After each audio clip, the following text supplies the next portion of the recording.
If your life were a book and you were the author, how would you want your story to go?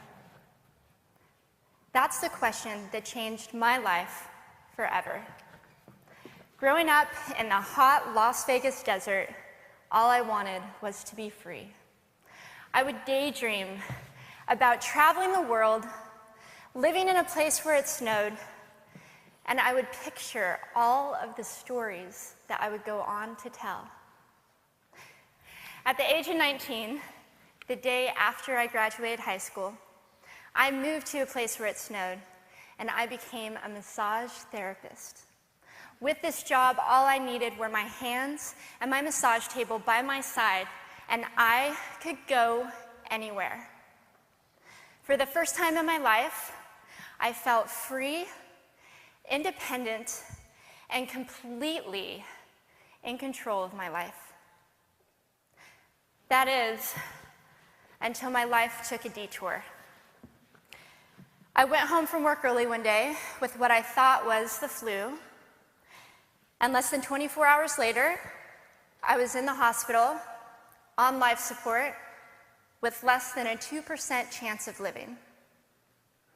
It wasn't until days later, as I lay in a coma, that the doctors diagnosed me with bacterial meningitis, a vaccine-preventable blood infection. Over the course of 2.5 months, I lost my spleen, my kidneys, the hearing in my left ear, and both of my legs below the knee. When my parents wheeled me out of the hospital, I felt like I had been pieced back together like a patchwork doll. I thought the worst was over until weeks later when I saw my new legs for the first time. The calves were bulky blocks of metal with pipes bolted together for the ankles, and a yellow rubber foot with the raised rubber line from the toe to the ankle to look like a vein. I didn't know what to expect, but I wasn't expecting that. With my mom by my side and tears streaming down our faces, I strapped on these chunky legs and I stood up. They were so painful and so confining that all I could think was, how am I ever going to travel the world in these things? How was I ever going to live the life full of adventure and stories as I always wanted? And how was I going to snowboard again? That day, I went home, I crawled into bed, and this is what my life looked like for the next few months. Me passed out, escaping from reality, with my legs resting by my side. I was absolutely, physically, and emotionally broken. But I knew that in order to move forward, I had to let go of the old Amy and learn to embrace the new Amy. And that is when it dawned on me that I didn't have to be 5'5" anymore. I could be as tall as I wanted.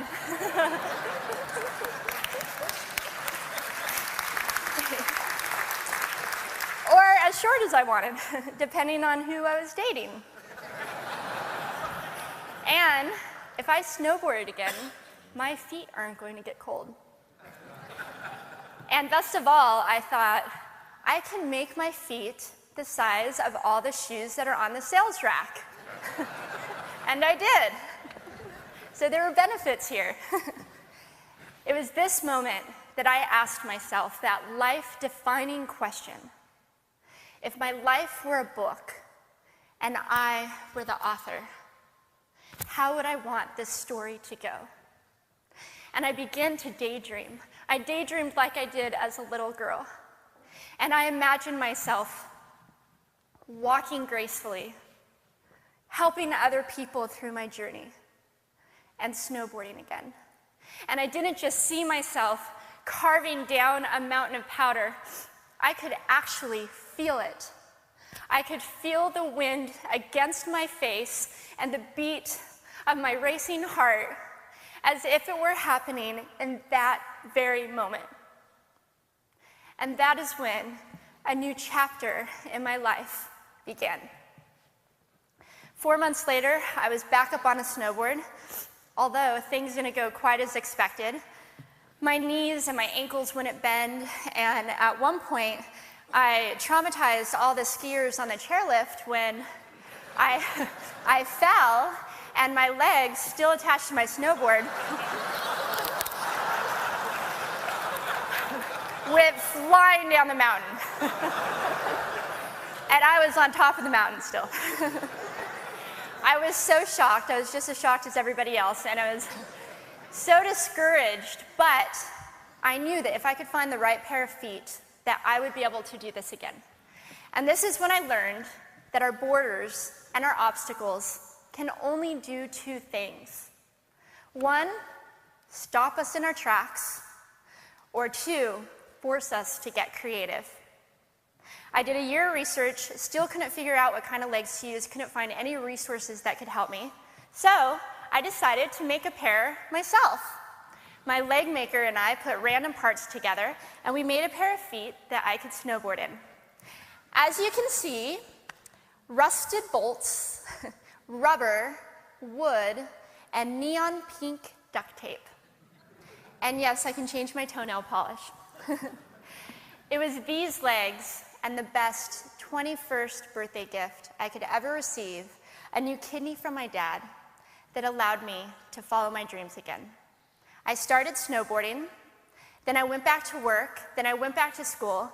Then in 2005, I co-founded a nonprofit organization for youth and young adults with physical disabilities so they could get involved with action sports. From there, I had the opportunity to go to South Africa, where I helped to put shoes on thousands of children's feet so they could attend school. And just this past February, I won 2 back-to-back World Cup gold medals. Thank you.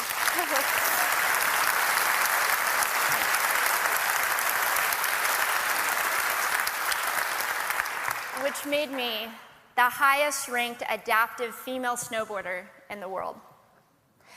11 years ago, when I lost my legs, I had no idea what to expect. But if you asked me today if I would ever want to change my situation, I would have to say no. Because my legs haven't disabled me. If anything, they've enabled me. They've forced me to rely on my imagination and to believe in the possibilities. And that's why I believe that our imaginations can be used as tools for breaking through borders. Because in our minds, we can do anything, and we can be anything. It's believing in those dreams and facing our fears head on that allows us to live our lives beyond our limits. And although today is about innovation without borders, I have to say that in my life, innovation has only been possible because of my borders. I've learned that borders are where the actual ends, but also where the imagination and the story begins.